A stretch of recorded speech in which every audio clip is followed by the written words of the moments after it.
This is Marco Reus. This is Shinji Kagawa. This is Nuri Shahin. Hello, this is Jadon Sancho. And you're listening to the Yellowwall podcast.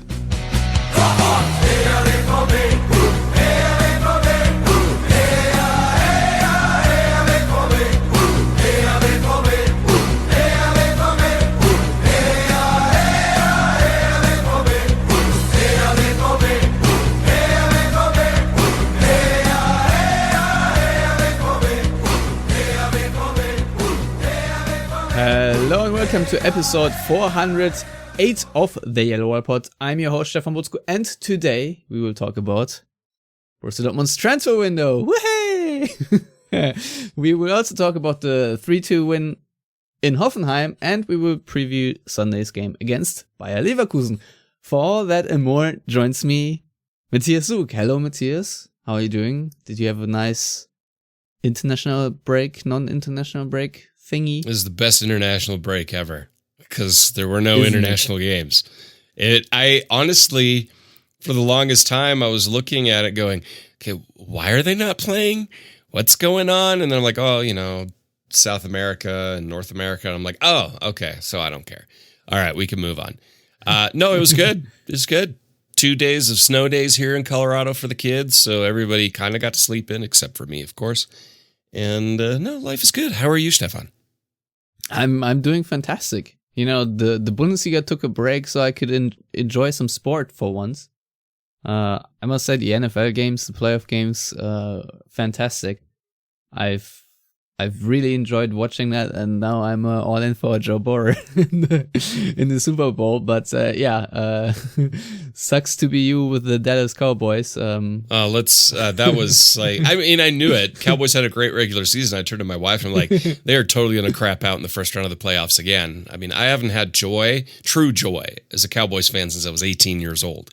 And I am in my 40s. So it's been a long time. But before that, it was amazing.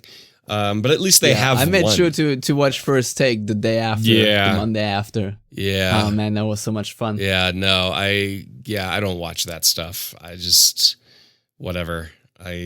Yeah, but funnily enough, people may know me as a Packers fan, but I don't know. This season with the Aaron Rodgers controversy, I just couldn't bring myself to root for the guy, so I just jumped on the Bengals. I never root for the guy. I mean, for me, it's down, our little side bit here into the NFL. Overwhelming, these playoff games have been amazing. Really tight affair. Even the ones that weren't like good quality per se, that were more defensive, it was still exciting.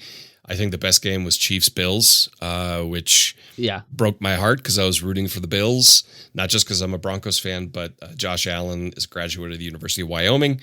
And that's near and dear to my heart. So it was, that was an amazing game. I wish they could play that again in the Super Bowl. But Rams, if Stafford wins it, that's great. It proves just how crap the Lions are. I don't think that needs any more proof. No, we all know how it's been proven for like 50, 60 years at this point. So, it'll be a good game that I won't watch because it's on the day I land in Germany at like midnight in Germany, and I plan on sleeping. So, and I don't really care about either team. So, we'll see. I'll watch the review about it. Well, what you do care about, of course, is Borussia Dortmund's transfer window. Oh yes, and much there's going on. Much exciting. Yeah, so much. So basically, what happened is that Tobi Raschel left to Kräuter Fürth. So I guess we wish him well. He was deemed as a football god, but just never quite made it in the Dortmund midfield.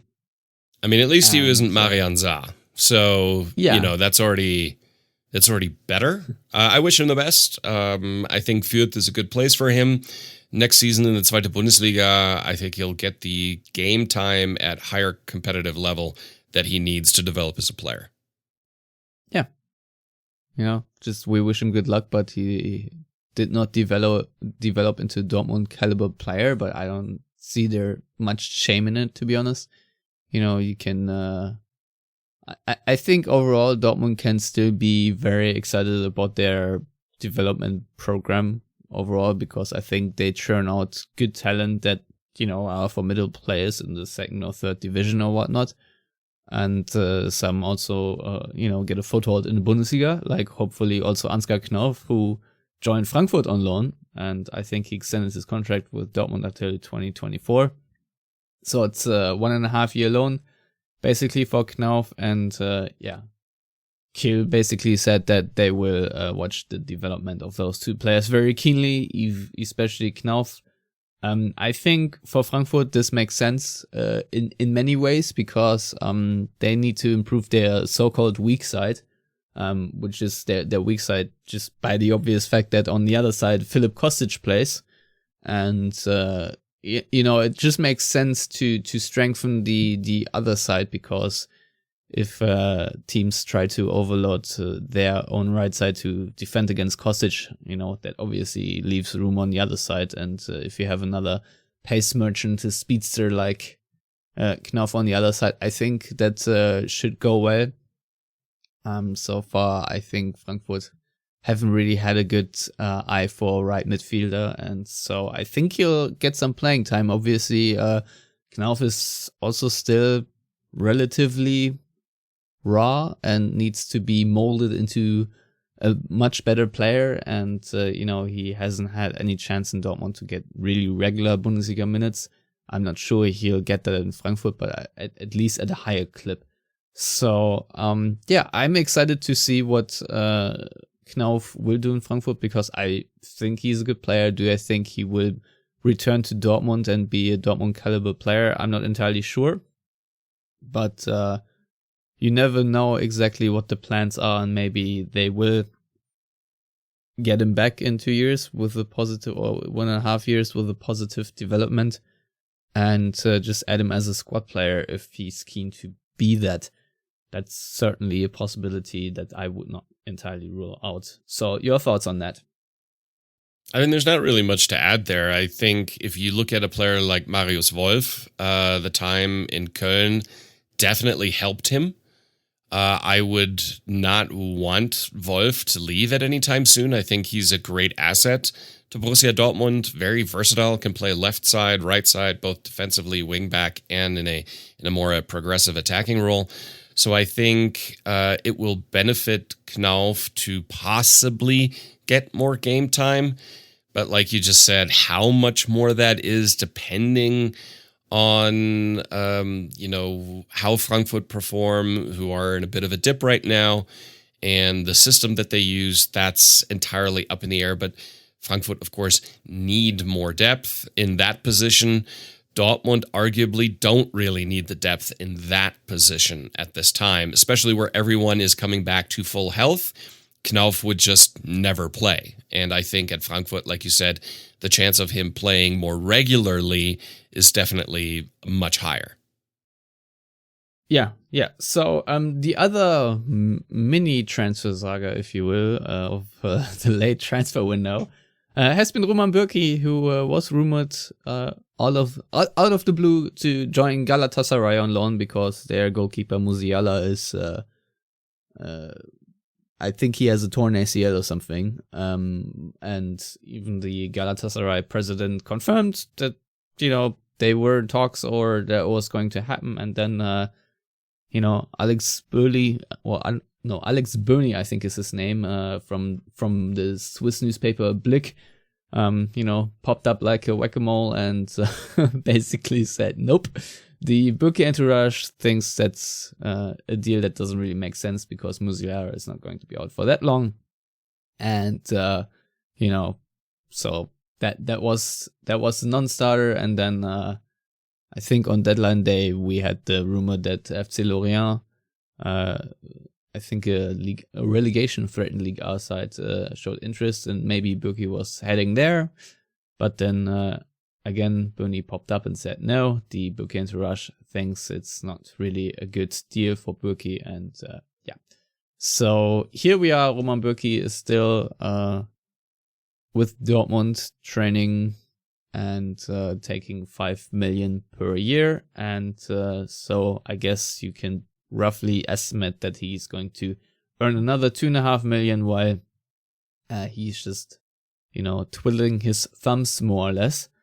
I think Lars had a piece on that on his Fußball.news site, writing about that, people might have some, reservations toward Bürki now, but it's more or less Dortmund's mistake for extending his contract and giving him a raise.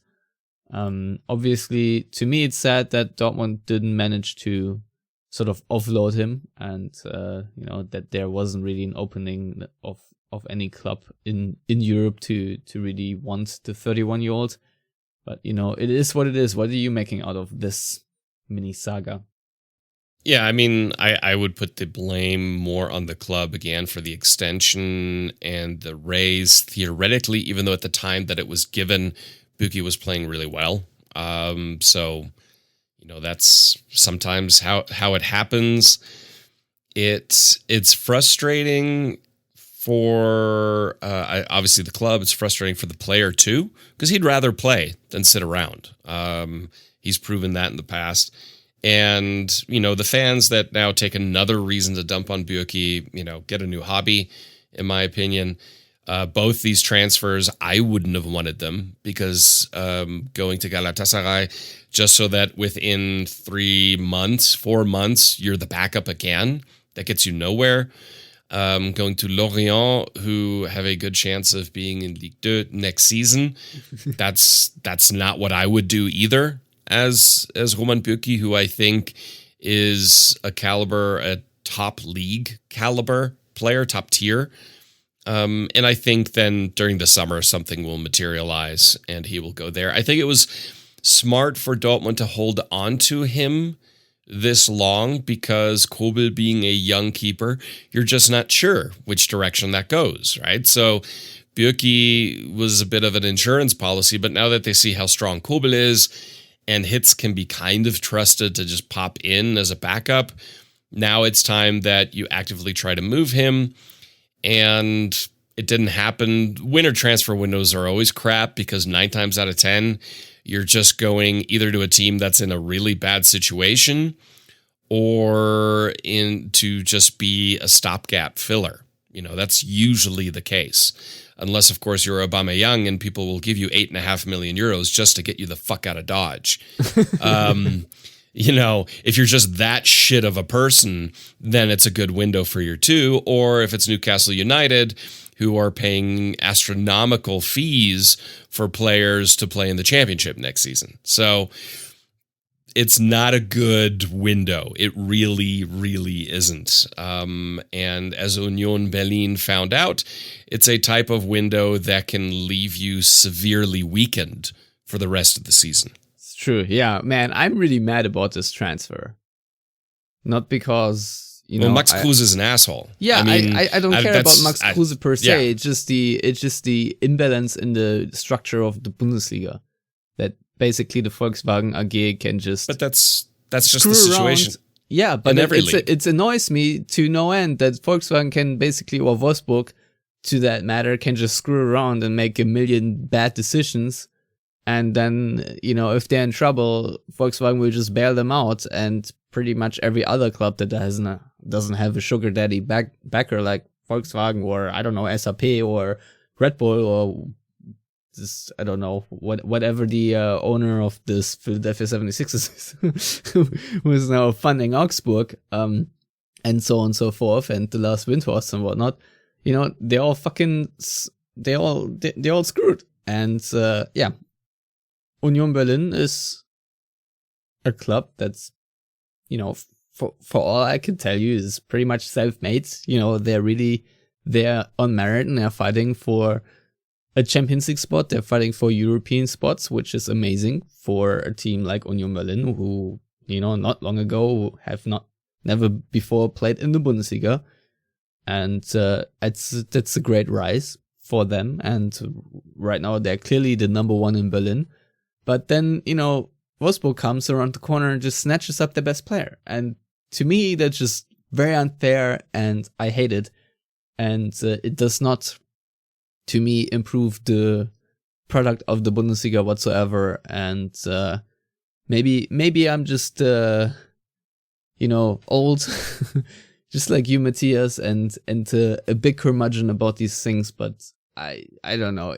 To me it just kills the competition even more, and it's barely even breathing, and yeah, which is why I'm distracting myself with other sports these days, because I feel like the Bundesliga is not giving me what I want anymore, and this is just another nail in that coffin. So sorry if I had to rant here a little, but to me this transfer, not because I'm in love with Max Kruse or whatever, I don't care, you can even commend him that he said in the official press release that, please accept the fact that I got a, big money offer and I'm gone. But yeah, I don't know how you see it, but to me it's just further proof that this competition is screwed up, and it needs fixing, but I don't see it being fixed in any way. Yeah, I mean, I'm not as fatalistic as you. In my opinion, the competition isn't screwed up. It's the sport in general has its issues. In my opinion, personally, I don't think there should be a January transfer window. I just don't. I mean, if you look at the NFL, they've got, free agency to a point, then they have a trade deadline, and then that's that. You got who you got. You can claim people off waivers. If people are injured, you can do injury swaps, and then that's that for the season. If all three of your quarterbacks get hurt, tough shit. And that's not specific to the NFL. That's in general U.S. sports thing. You have hard deadlines, and after that, you got what you got. And I believe the sport would benefit from, you have the summer, and then that's that. Do your business, don't do your business, and move on, because the only ones that can really move the needle significantly in the January window are clubs that have excess capital. You look at teams like Barcelona, which I don't know where they're getting any capital from, Juventus, Newcastle United, Wolfsburg, and so on. That's where that happens. And if you would cap that, then Wolfsburg would just have to deal. Wout Weghorst would just have to deal. And Max Kruse would have to, for once in his life, honor something. I don't like Max Kruse. I think he's a dick. And personally, him saying, well, I got offered a lot more money. Yeah, that's fine. You've already made a lot of money. I know you like leaving a lot of wads of cash and cabs on your way to Berlin. That's kind of your thing. But to a certain degree, when I looked at Oliver Runert, his comments in an interview, I want to say with the Kicker, where he said, well, this happened so late, we couldn't react anymore, being the club we are. And Max Kruse was kind of like, yeah, tough shit, dude. And that, is kind of one of those situations where I don't even put the blame on Wolfsburg. I put it on Max Kruse, because he could have said, you know what? No, I don't want to do this to Union Berlin. I have millions in the bank, presumably. Let's do this in the summer. But no, he didn't. He chose the massively selfish route. And yes, he made a lot more money. I get that. I would, if somebody tempted me to double my income with something, I would really have to consider it. But we don't live in the same world as Max Kruse. And so to just not do that move would have been better. But that's not Max Kruse. He's a mercenary. He's deeply selfish. And so you kind of get what you get when you bring in a player like Max Kruse. And so, yeah, I mean, we said Dortmund are to blame for extending the Bürki contract. To a certain degree, Union are to blame if they, tie up a player like Max Kruse, who has zero loyalty to anybody but himself. But I agree that the Bundesliga has some issues. I think it was all founded in that era when Dortmund won the double and really poked the bear at Bayern. And I want to say Karl-Heinz Rummenigge also did an interview about this not too long ago and said, what prompted the massive change in how Bayern operate? And that was really it. They brought in Pep Guardiola. They had a clear vision. They've done it exceptionally well. They bought really well, and not just like sometimes in the past kind of skeevy ways, but in a very good way. And other teams financially can't compete, even Borussia Dortmund, because of once you're at the top in this cycle of finance that you have in world football, European football specifically, even a 1 or 2 bad seasons isn't going to kill you if you've made just as much money as Bayern have.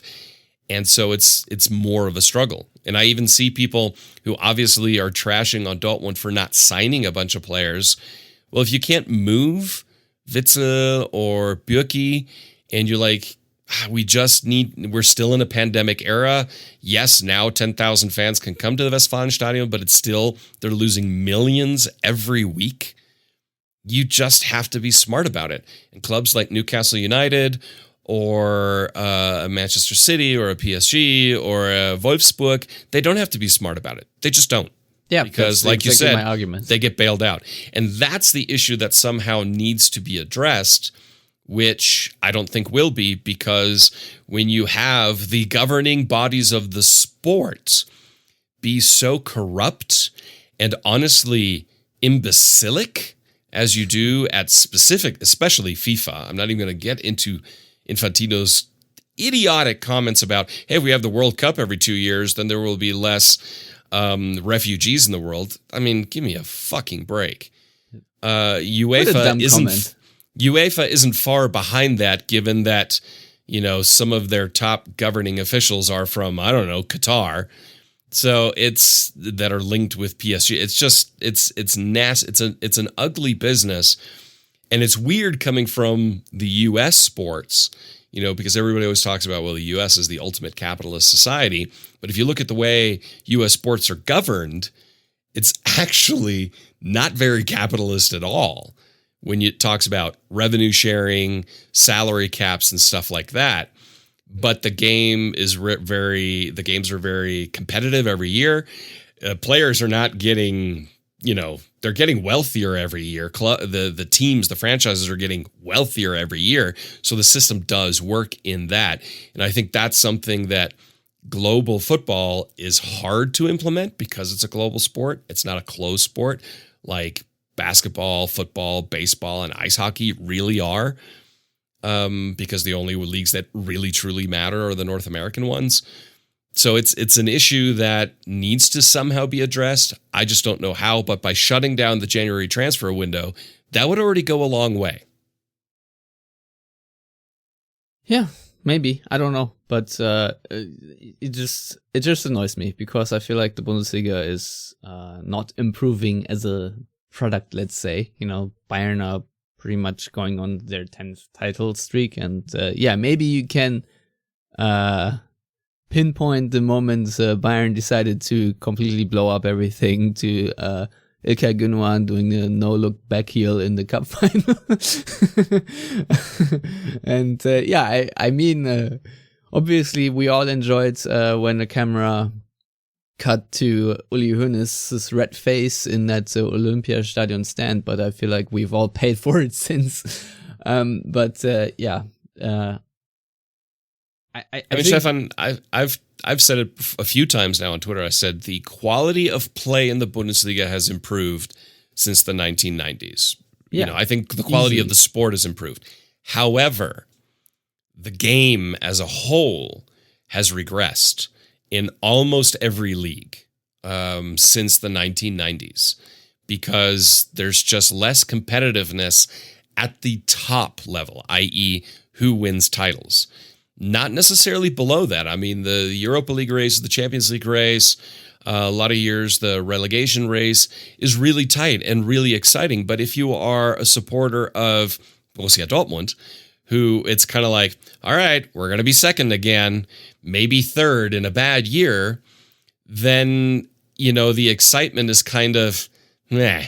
Yeah, okay, but we're actually the ones that got lucky, because if anyone's in the conversation to maybe even beat Bayern, it's Dortmund.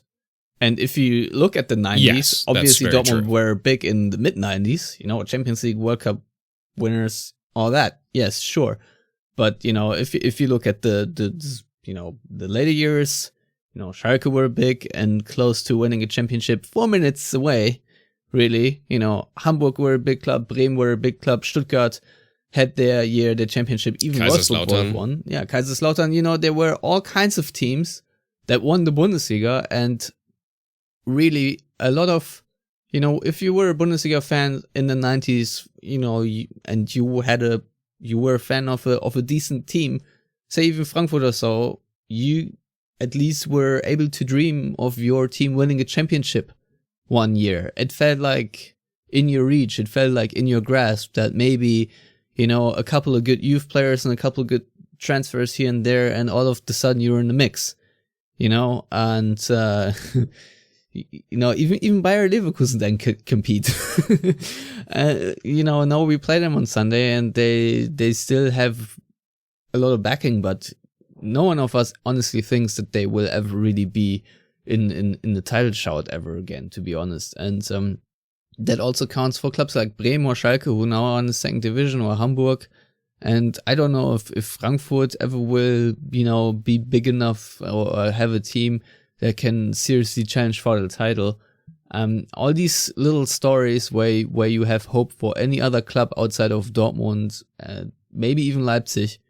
These little stories have just died, and I feel like that's just not good for the Bundesliga as a whole. And me being born in that era, basically, growing up in the 90s, I'm more in that time now. I'm like, I've reached the good old days age.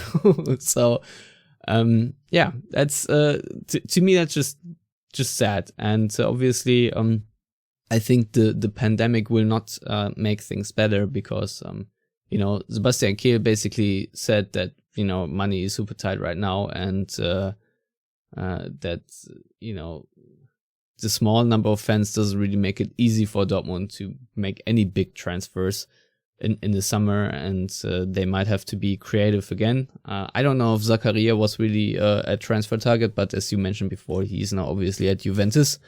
That's just the way it goes right now. And I think Michael Zorc even said in an interview with Kicker that basically what's hurting Dortmund especially, or the Bundesliga as a whole, is that stadiums are full in other European leagues, and that revenue is not lost over there, and Dortmund and the rest of the Bundesliga just might lose the competitive edge completely, in comparison to Italy, France, and England, just because all that matchday revenue is gone on top of everything else. So, Matthias, I don't know how you see it, but it was interesting to follow. He's 100% right. He's completely right. I mean, when people say fans don't matter, the cynics are like, fans don't really matter. Teams, they get their money other ways. In the Bundesliga, it's everything. I mean, especially aside from Bayern, but even Bayern, I mean, it's not like Bayern has been throwing money around this season really that much. It is a massive factor in how these clubs operate. Now, you can say in England for the top level clubs, match day revenue is a nice icing on the cake because they just have so much excess cash. But even there, that icing on the cake, given how ludicrously expensive tickets are in England, that's millions. It's millions every week that the Bundesliga is now falling further and further and further behind to all these other leagues, all the other top, in the top five, that it could take a few years to maybe get that back, or they've now lost enough that it just will never happen. Ruhrnachrichten interviewed some guy who apparently knows stuff a little better, and he said it might take up to 5 years for clubs to even slightly recover. And I think it also disrupts the cohesion between fans and Bundesliga clubs. I feel like we just sort of talked about some of the ailings the Bundesliga have, and I feel like a lot of fans are falling out of love with the sport. Nowadays there's just so much other stuff to do and so many other entertainment options that when people lose the connection to football too, then they might not just be gone temporarily, but you might lose a chunk of revenue, forever, just because people just turn their backs toward football.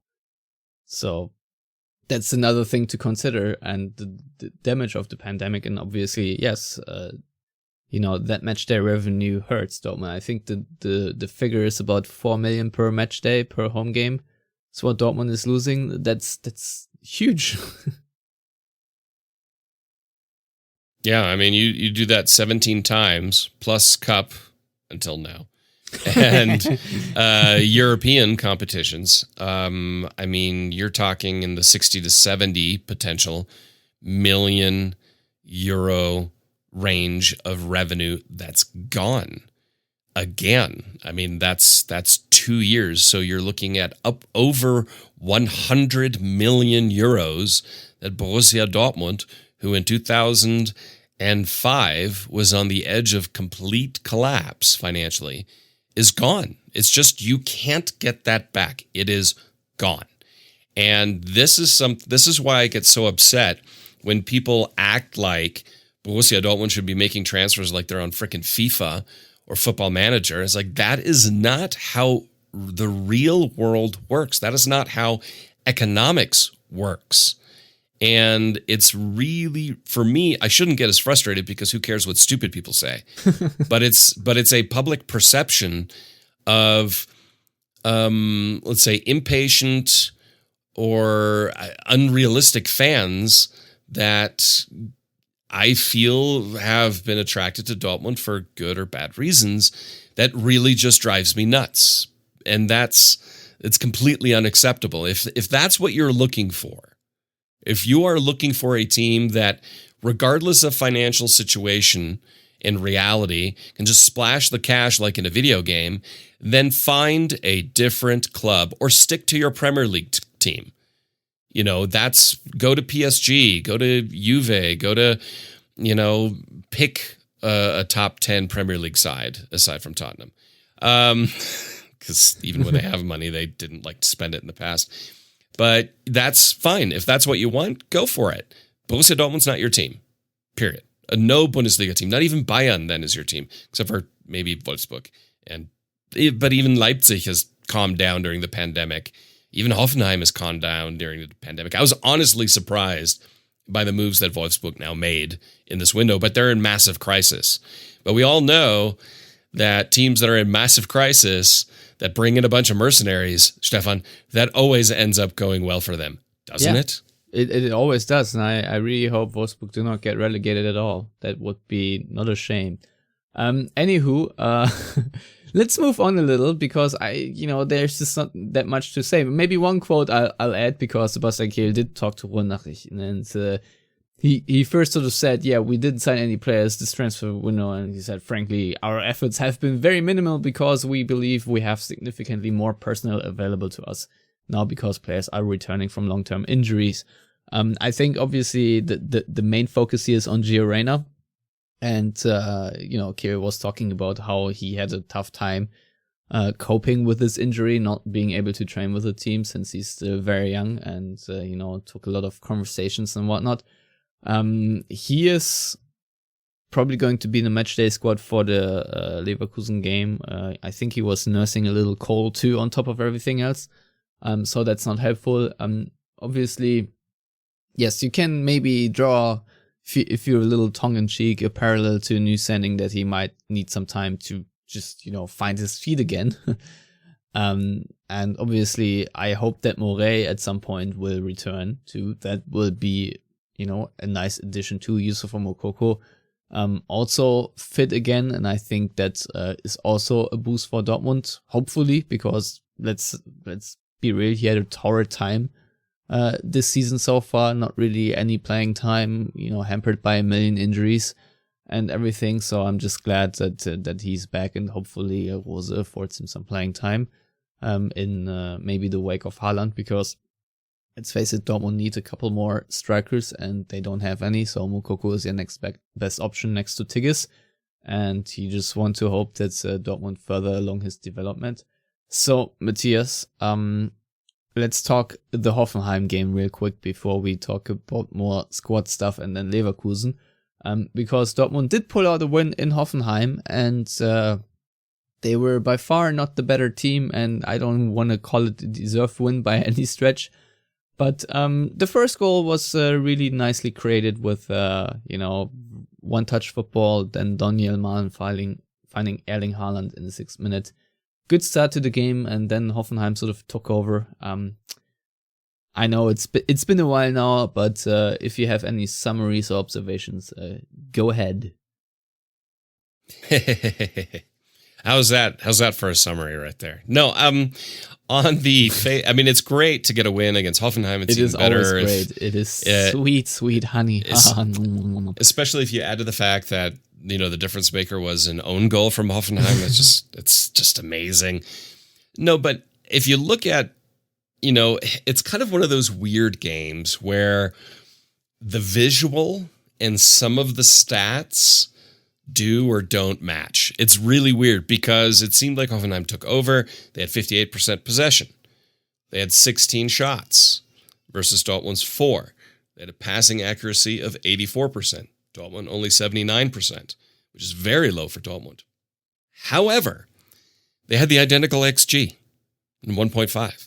Hoffenheim, for their 16 shots, had 2 on target.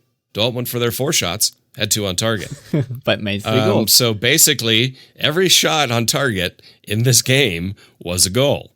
So shots on target were very, very important. That's really the one, when you look at it, yeah, Hoffenheim, whipped in a lot of crosses, took a lot of shots.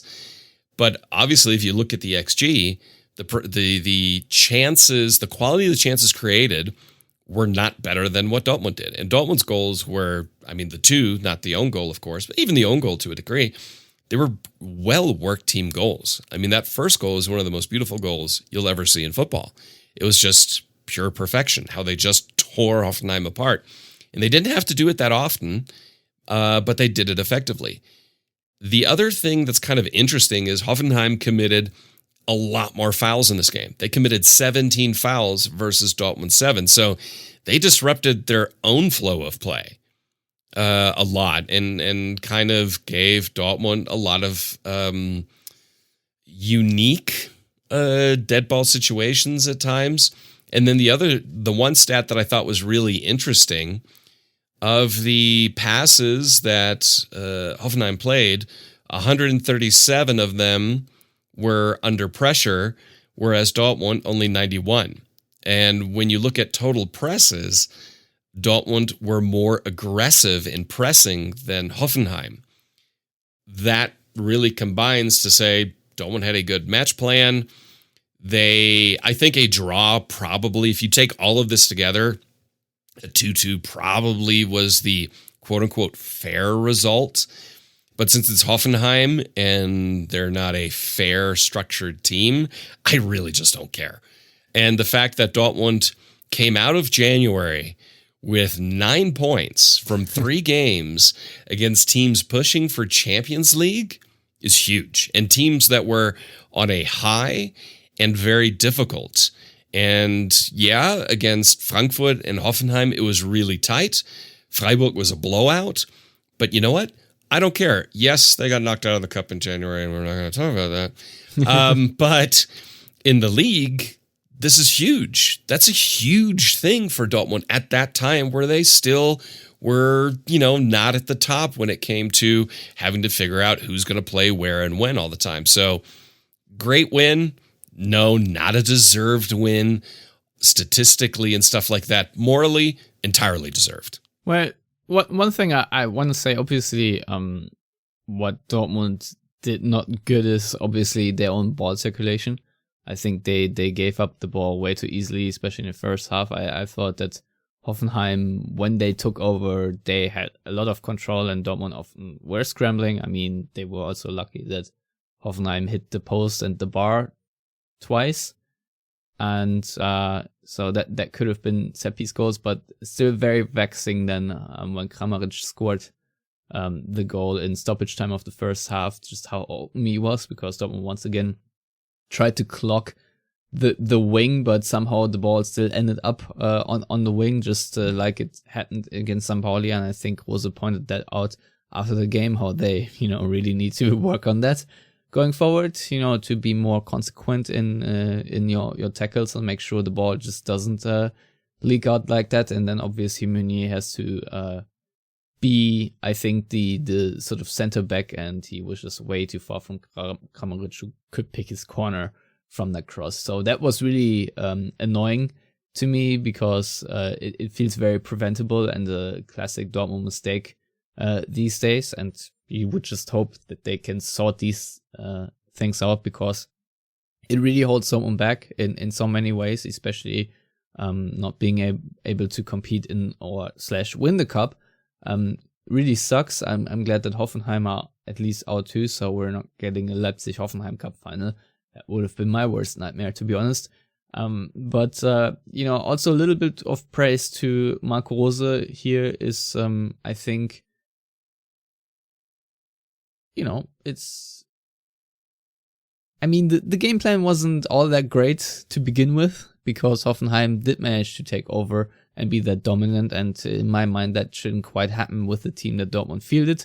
But at least he did switch to a back 5 / back 3 around the 56th minute when he brought Witzel for Wolf and Hazard for Brandt. And that did give Dortmund a couple more passing options through the channels in the half spaces out of their own backline, and that really had Hoffenheim shook for a good 10 minutes, and that's the 10 minutes Dortmund won the game. And I think at least that in part deserves some praise to the coach to make the right call and throw something new at Hoffenheim, and it worked. Obviously, I still could have done without that Rota goal in the 77th minute, and then it was a lot of squeaky bum time. But it's not like apart from that, I think Rudy volley in the 89th minute, so that Hoffenheim then were this super strong and overpowered Dortmund or anything. But in the end we have 3 points. We have one more win where we say was it deserved? No. And on the one hand we can all be happy about it that Dortmund came away with 3 points, because in the past they just wouldn't. On the other hand, you're also not really satisfied with the way this team is performing. So we're hoping that they have used this non-international break, to work on a couple of things and show more often the face they showed against Freiburg, which would naturally segue me to the Leverkusen game now, because that's the next home game in front of 10,000 fans. But Matthias, I wanted to real quick talk about possible contract extensions of Zagadou and Akanji before we do the final preview, if you will, and Schlotterbeck, and obviously how you think the defensive backline next summer could look like, and what that means for Hummels' future. Yeah, I mean, Hummels' future is kind of the interesting one, given his age. I don't know how much longer he has left on his contract. 2 years, I believe. It's definitely not the end of this season. I think that he's aging out at this point, and he probably will agree. I don't see him extending his contract with Dortmund or even playing anymore in the Bundesliga. I mean, even at that age, I think he could do a job in Italy, for instance, which would be kind of cool for him to transfer out of the country. I don't think he'll play in the Bundesliga anymore. Akanji, very important. Zagadou, I still have so many question marks behind him at this point. At some point, we need to stop talking about talent, because he's not 19 anymore. He's 22 now, I believe. And he's exceedingly injury prone. That's an issue, in my opinion. I think bringing in Schlotterbeck, because then you will have Akanji and Schlotterbeck, would be my guess. You've got a young center back core that can last the seasons. Akanji would be a big statement extension for Borussia Dortmund. Yeah, obviously. I know there are rumors flying around about Niklas Süle. Of course, Dortmund are going to take a look at it. Yeah, that's what I wanted to tease too. I mean, of course, Dortmund are to take a look at it and talk to his agents. It's like, okay, he's going to be available on a free, but he's not free. He was obviously not on pennies at FC Bayern, and the wages, coupled with the fact that he too is a more injury-prone player, would probably nix that, especially if Newcastle United or somebody like that, who just wants to sign every player that's out there, would come in and offer more than Bayern wages or even equal Bayern wages and a starting role, then Süle would be dumb not to do that.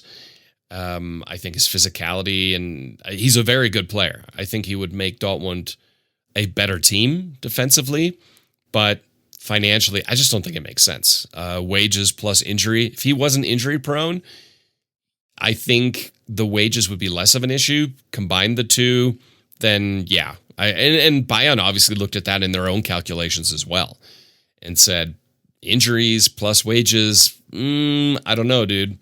And so I don't see Niklas Süle happening. Schlotterbeck, I am more confident in happening, also because he has way more years ahead of him.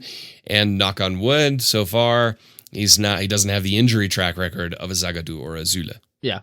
I 100% agree with you. I mean, I kind of would love to see Süle in the Premier League, to be honest. I just feel like that'd be exactly the kind of league where he fits in perfectly. Yeah, I mean, I really wanted for him to sign for Dortmund when he was still playing at Hoffenheim. When Dortmund chose to go the Toprak route, I would have loved to go the Süle route instead.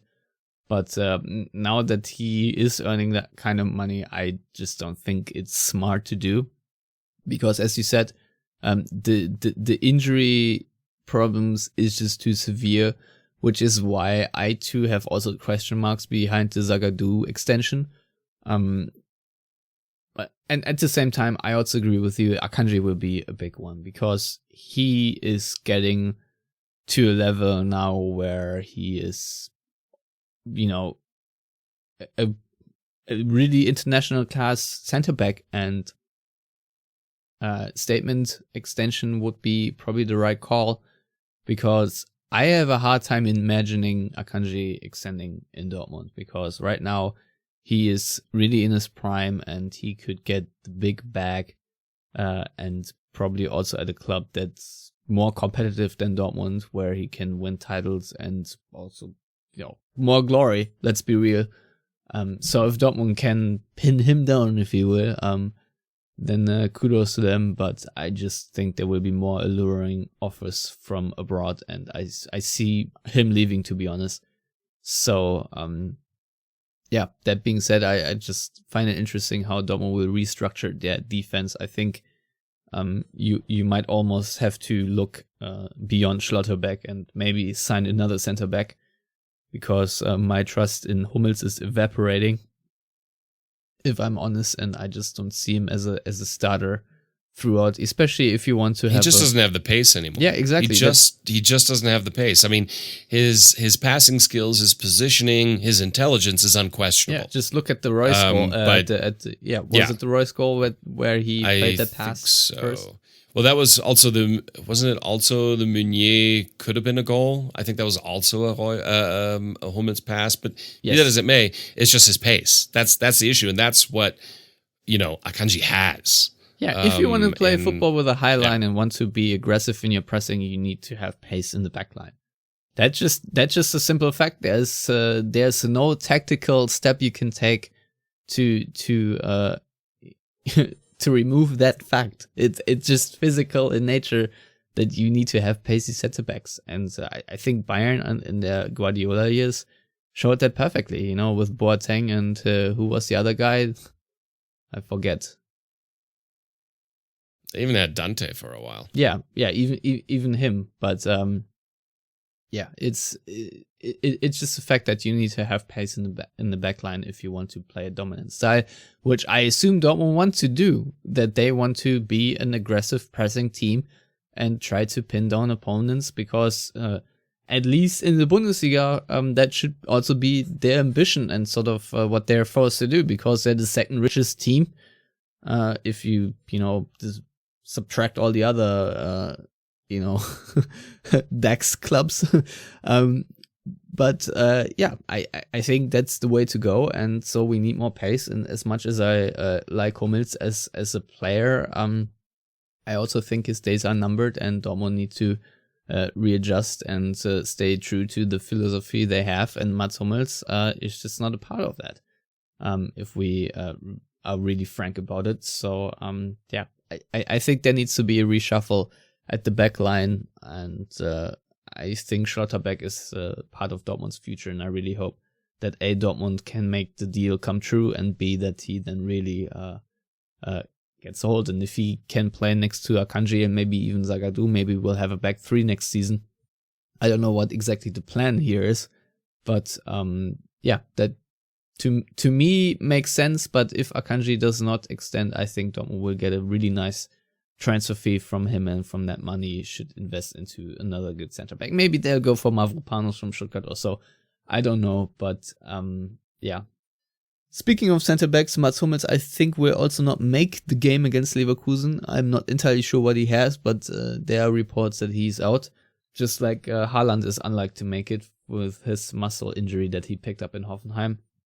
So it's going to be a tough one, because the thing about Dortmund playing Leverkusen is there will be a lot of goals. The only question is, how will they be distributed? In a recent game, it was a 4-3 win for Dortmund, where they were really lucky, I think, to come away from with all 3 points. I think Cousineau was the culprit, who had a really silly handball that gave Dortmund the winning penalty, if I recall correctly. But it was a game where the momentum swung back and forth, and that's what I assumed this time. I mean, Leverkusen right now are in 3rd place, and the good news for Dortmund is that they have only 35 points compared to Dortmund's 43.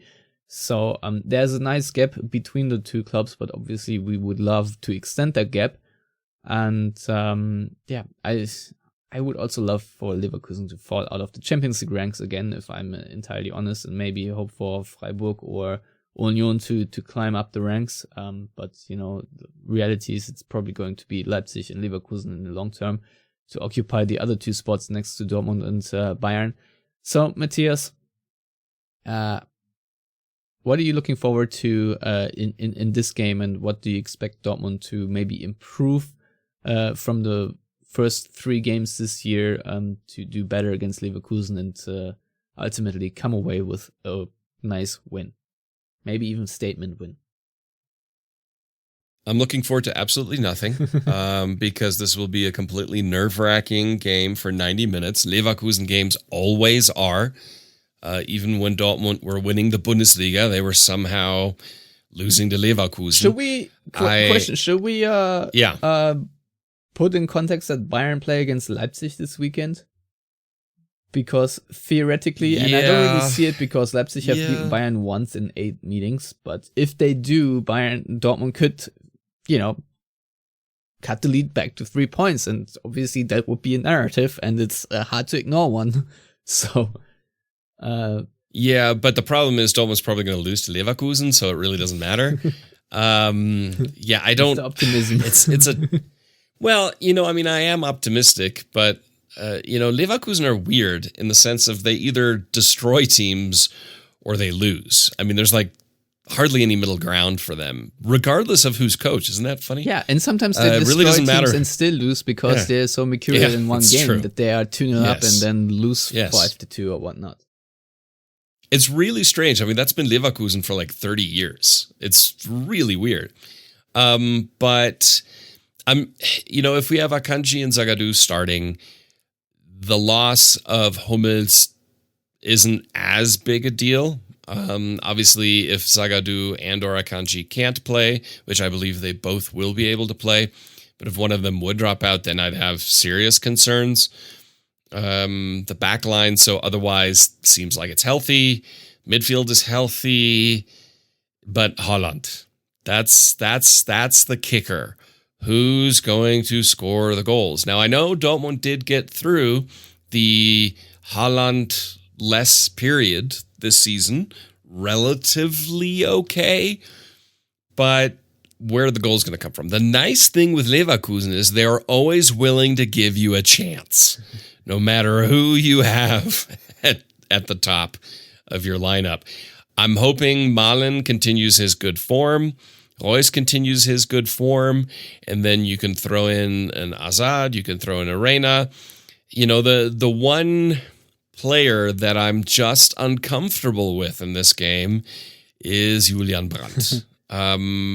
because he is a Leverkusen player and he plays like Leverkusen plays in the sense of hot and cold in the same game. And cheap turnovers, which is kind of one of his favorite things to do in horrible positions on the pitch, is something you can't afford to do with Leverkusen. So that's my point of concern here. I'll be honest, despite all my optimism I always project with Dortmund, if Dortmund can get a draw out of this, I think it's as good as a win. Yeah, you see, the thing with Leverkusen is I really don't know what to get. Because on the one hand, I feel like if Leverkusen have their day, if you will, there is just... this could be a merciless loss for Dortmund. On the other hand, it's a team that has similar problems to Dortmund, where they are just very top heavy. I mean, if you look at the Leverkusen backline, I think we have to start with Hradecky or Hradecky or however you pronounce him. If I were Leverkusen, I would have signed Birki by now, because I don't rate Hradecky whatsoever. I think he's a mediocre goalkeeper, and I think he's holding them back. And I think Birki is a better keeper than him. Maybe not by much, I don't know, but I think that would be room for improvement and something Leverkusen could pull off. And if you look at the backline with Bakker and Frimpong as the fullbacks, I think they're very error prone, and Bakker is also a fullback that is better going forward than going backward. And I think similar things can be said about Frimpong, but really, I don't think Leverkusen will do anything ever until they get rid of Jonathan Tah. I think he has his good days, maybe then and here, but overall, I think he's a horrible center back for a team like Leverkusen who want to compete on the international level. I just don't think he's good enough. I don't think his decision making is up to par, and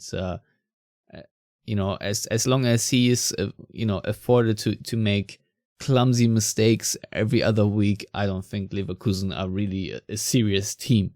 And and that's what I'm saying, while they have amazing players. I mean, maybe one of the least reported story right now is that Patrick Schick on non-penalty goals per 90 is leading the Bundesliga. He's scoring 1.15 goals, non-penalty goals per 90 minutes, and that has him above Robert Lewandowski, who is at 1.05, and above Erling Haaland, who is at 1.02. So that just goes to show how good of a form Patrick Schick is riding, and obviously there are rumors with him replacing Haaland next summer, and what I have to say to this is, yes, please, if it's feasible in any sort of way, yes, I would love Patrick Schick in Dortmund, because I think if he is in his post-Euro 2020 form, he can really help Dortmund out. And, what he's going to do in Leverkusen, to be honest, he's not going to do really anything. And they just signed Asmoon from Zenit, who I don't think will play anyway. But Patrick Schick should play at a better team, period, because Leverkusen, as we've discussed many times, are not a serious anything, franchise club, whatever you want to call it. I don't rate them. I think they should be gone from the Bundesliga. If Bayer wants to support a team, just back freaking Cologne or something. And that's my 2 cents on this. But it just really shows what a great offense they have with Schick, and then obviously you have the wonder kid in Wirtz. I think Florian Wirtz is also playing a hot and cold season, who has really world-class moments, but then is completely able. He's a Leverkusen player after all.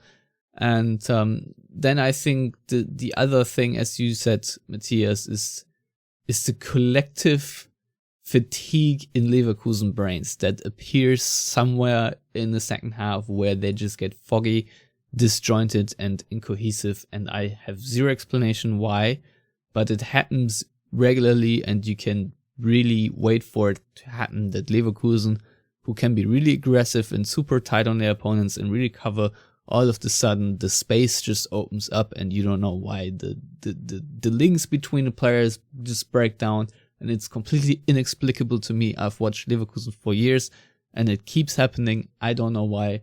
Matthias, is it just because deep down, everyone in Leverkusen knows that they're not real. I mean, I'm not going to go quite that far. I don't know. I mean, you can, as a longtime Tottenham supporter, it seems like sometimes it's just somehow there. It's ingrained. It's really, really weird. One thing about Leverkusen that I totally forgot, I believe they were without Tapsoba or Kusunu. That's correct. Because both are at the African Cup of Nations. So you've got Jonathan Tah. Okay. But definitely Tapsoba, because I think Burkina Faso is still in it. They've got a few injuries also. I mean, Palacios and Baumgartlinger, I believe, are out. So maybe I'm a little too harsh, but I look at Schick, I look at Diaby, I look at Wirtz, and it just concerns me a little Bellarabi bit. Is fast too. Yeah. I mean, he's fast. I don't think he's. He's interesting. He's difficult. Let's put it that way. It's going to be an interesting game. I still, in my gut, feel it's probably going to be something crazy like a 3-3 at the end of the day. I don't see Dortmund keeping a clean sheet. No. That would be hilarious. If this was the one where they keep a clean sheet, that would be kind of funny. How many clean sheets have Dortmund kept this season? 2, right? Cologne and Fürth. 2, yeah. But I also don't see Leverkusen keeping a clean sheet, because just like you, I don't think Radetzky is a top caliber Bundesliga keeper. This is where you bet the over, where you like over 3.5 goals easy. Oh yeah, I mean this is over 4 goals, and like you said, it's just down to distribution. If Haaland was playing, I think Dortmund wins this 1-4-2. With Haaland not playing, I think it's probably more a 2-2 or a 3-3.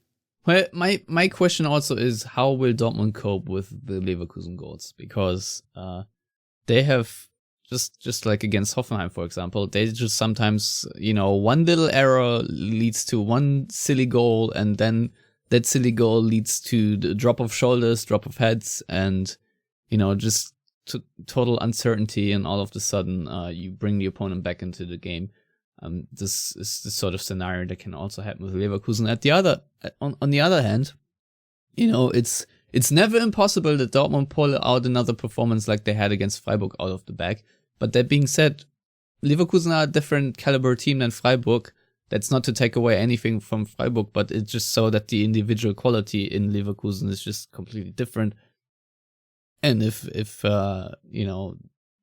even if Dortmund press high and play well, they still might not have the same result as they have against Freiburg, which was absolutely crushing dominance, especially in the first half. So we'll see. And second, I really hope that Akanji is in a better form, because I feel like after his meniscus surgery, since he's returned, you could see that he is still a little rusty. And I don't know. I also want him to be a bit more disciplined about leaving the back line. That being said, obviously, we completely failed to mention that he had 2 monster tackles against Hoffenheim too, where he prevented surefire goals. Probably should have mentioned that. But it's such a tough one to predict. I'm always looking forward to games against Leverkusen, because I know they're going to be spectacular, but at the same time, I'm also always very scared, because I feel like this can be an epic implosion at any given moment. And, I think the Bayern game does play into this match day in some capacity, because if Bayern fail to win against Leipzig, there will be pressure in Dortmund yet again. And I just don't want this whole narrative, where the whole league laughs at Dortmund because they can't get it done, as they were for almost 90 minutes against Frankfurt. Basically, where everyone was just pointing the finger, ha ha ha, Dortmund can't get it done after Bayern lost. Nothing I really want to repeat, but I feel like it ultimately will happen often this season, just because Bayern will not win every game, and Dortmund will pretty much play for the rest of the season, at least as I can foresee it, unless they lose against Glasgow. They will play on Sundays.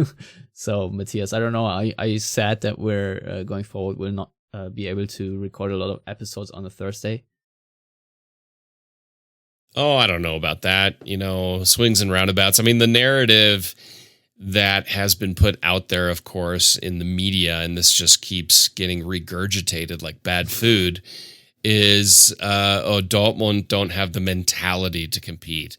And I'm just tired of it. It's lazy and it's bullshit. And I just want it to move on, but I realize it will continue coming back because it's something that too many journalists it's a crutch that they like to lean on to pretend like they have some deep insight into Dortmund, which they don't. And so it's whatever. Just I don't really care. I've made my peace with the fact that it's the narrative they want to hammer Dortmund with, and if they have nothing better to do, then God bless them. Anyway, I think it's time to make predictions, even though we're a press conference away from even knowing who will play. But, these are harmless things. I'm still going to pick Dortmund to win this one, and I'm saying they will win 3-2. I put my trust into Hazard and Guerrero, and I also think the curse of the X is going to be real again, and I think that Julian Brandt is coming up with as many goals as mistakes. So, I just think that Dortmund somehow will pull it out. The good news is that Dortmund have been relatively efficient in front of goal when they had the chance to punish opponents. And, I also, you need to trust the Leverkusen in Leverkusen. I don't know. That's my prediction. Fine. I'll put my trust in Malen and Reus and Torgan Hazard and just it's not like we have a terrible team just because Haaland is out. No, of course, but he's just such a difference maker. It's like Bayern without Lewandowski. It's like, okay, who's going to score now? Oh yeah, everybody else. So I think now that I didn't realize Tapsoba wasn't there. I'm gonna go. Okay, I'll join you. 3-2 for Dortmund, but I'm not as convinced as you are. Yeah, but at least I talked you into the double jinx of the Yellowwallpod, so we've got that going for us. Anyway, Matthias, it was a fun episode, even though there was actually not that much to discuss. But, we discussed that there wasn't much to discuss, which was a nice discussion. So, Matthias, please tell our listeners where to follow you on the Twitter webs. You can unfortunately follow me on Twitter at Matthias Zug. Yes, you can find me at Stefan Butzko on Twitter as well. You can follow all of us on Yellowwallpod, Twitter, Facebook, whatnot, and also go to our website, theyellowwall.net, where you can find all the means and ways to subscribe to our podcast and or support us on Patreon. Also, patreon.com/theyellowwall. Lend us a couple bucks to, support the show and help us out. And we will be back with a review of probably a chaotic Leverkusen game. I'm already looking forward / not looking forward to it. And that's all I've left to say. As always, thank you for listening and goodbye.